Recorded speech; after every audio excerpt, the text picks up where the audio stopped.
বললো বাবা সেই হাটবারে গুলি লঙ্কা নিয়ে এসেছিলো, তার ভিতর থেকে বিচেগুলো সব বের করে তাকে গাছ লাগিয়েছিল। তো অনেক গাছ হয়ে গেছিলো পুরো শাকের মতন। সেগুলো তো একসঙ্গে হলে তো হবে না, নষ্ট হয়ে যাবে। তাকে তুলে তুলে আজকে কী করলো, অনেকটা বড় হয়ে গেছিলো, মা সব বরজের চারধারে লাগিয়ে দিল।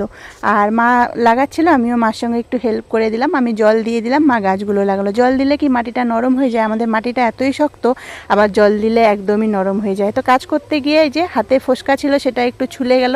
এটা আমার সঙ্গে হবেই হবে, যেখানে ব্যথা থাকবে, যেখানে আমার কোনো মানে জ্বালা থাকবে সেখানেই বেশি করে আমি ব্যথা পাই, এটা নিয়ম। আমি মনে করি এটা সবার সাথেই হয়। তো মা এরকম মাটিগুলো এরকম করে দিচ্ছিল, আমি তাতে একটু জল দিয়ে দিচ্ছিলাম। তারপর তো মা গাছ লাগিয়ে নিল।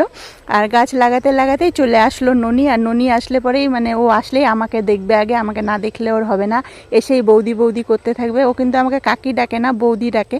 কি সম্পর্কে যে আমি ওর বৌদি হয়ে গেলাম জানি না, সম্পর্কে কিন্তু আমি ওর কাকি হব, কিন্তু কাকি ওরা কেউ আমাকে ডাকে না, 3 ভাই বোনই আমাকে বৌদি ডাকে। তো এই পাশে হয়ে গেছে উচ্ছে গাছটায় উচ্ছে, আমি সেটাই তোমাদেরকে দেখাচ্ছিলাম।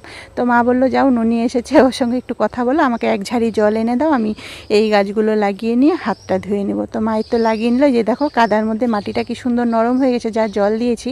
আর আমাদের চারদিকে না অনেক বেগুন গাছ, এই গাছ ওই গাছ করে অনেক গাছ হয়ে যায়, অত জল দেওয়া যায় না। আর আমাদের পুকুরের ঘাটটা এত খারাপ বন্ধুরা, মানে কি বলবো, যদি তুমি আস্তে আস্তে না নামো তাহলে তোমার অবস্থা শেষ। আমি তো ফোনটা নিয়ে যাচ্ছিলাম আর আমার বুকের ভিতরে ধুকধুক হচ্ছিল। আমি বলি একবার যদি পড়ে যাই বর্মশাইয়ের কাছে যে কত কথা শুনতে হবে।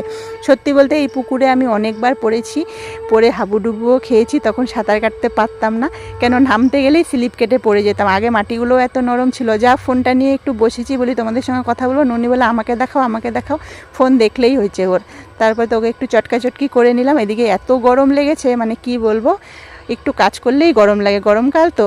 তো চলো সবাইকে শুভ সন্ধে। সন্ধেই হয়ে গেল, সন্ধেবেলার অনেক অনেক শুভেচ্ছা।